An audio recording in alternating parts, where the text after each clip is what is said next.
Good evening, everybody. It's quite late now, about 10:40 p.m. And yeah, sorry that I'm just reading right now, very late at night.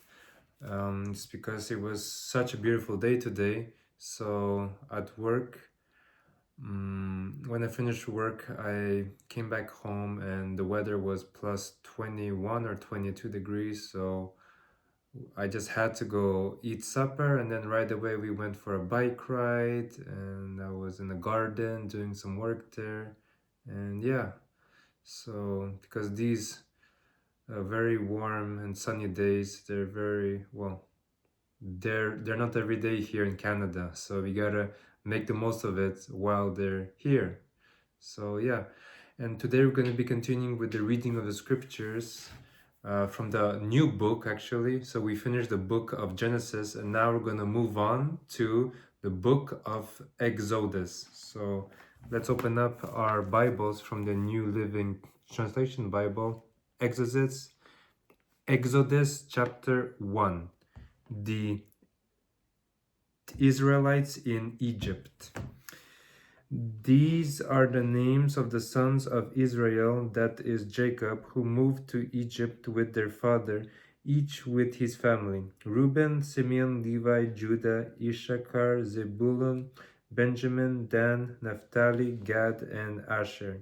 In all, Jacob had 70 descendants in Egypt, including Joseph, who was already there. In time, Joseph and all of his brothers died, ending that entire generation. But their descendants, the Israelites, had many children and grandchildren. In fact, they multiplied so greatly that they became extremely powerful and filled the land. Eventually, a new king came to power in Egypt who knew nothing about Joseph or what he had done. He said to his people, "Look, the people of Israel now outnumber us and are stronger than we are. We must make a plan to keep them from growing even more. If we don't, and if war breaks out, they will join our enemies and fight against us. Then Sorry, guys. Then they will escape from the country." So the Egyptians made the Israelites their slaves. They appointed brutal slaves drivers over them, hoping to wear them down with crushing labor. They forced them to build the cities of Pithom and Ramses as supply centers for the king. But the more the Egyptians oppressed them, the more the Israelites multiplied and spread, and the more alarmed the Egyptians became. So the Egyptians worked the people of Israel without mercy. They made their lives bitter, forcing them to mix mortar and make bricks and do all the work in the fields. They were ruthless in all their demands.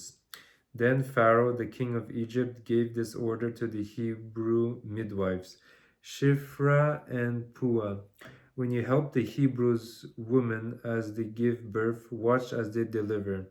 If the baby is a boy, kill him. If it is a girl, let her live. But because the midwives feared God, they refused to obey the king's orders. They allowed the boys to live too. So the king of Egypt called for the midwives. "Why have you done this?" he demanded. "Why have you allowed the boys to live?" "The Hebrew women are not like the Egyptian women," the midwives replied. "They are more vigorous and have their babies so quickly that we cannot get there in time." So God was good to the midwives, and to the Israelites continued to multiply, growing more and more powerful. And because the midwives feared God, he gave them families of their own. Then Pharaoh gave this order to all his people: "Throw every newborn Hebrew boy into the Nile River, but you may let the girls live." Okay, guys, that's all for the reading of the scriptures of First Exodus. of the new book that we just started today.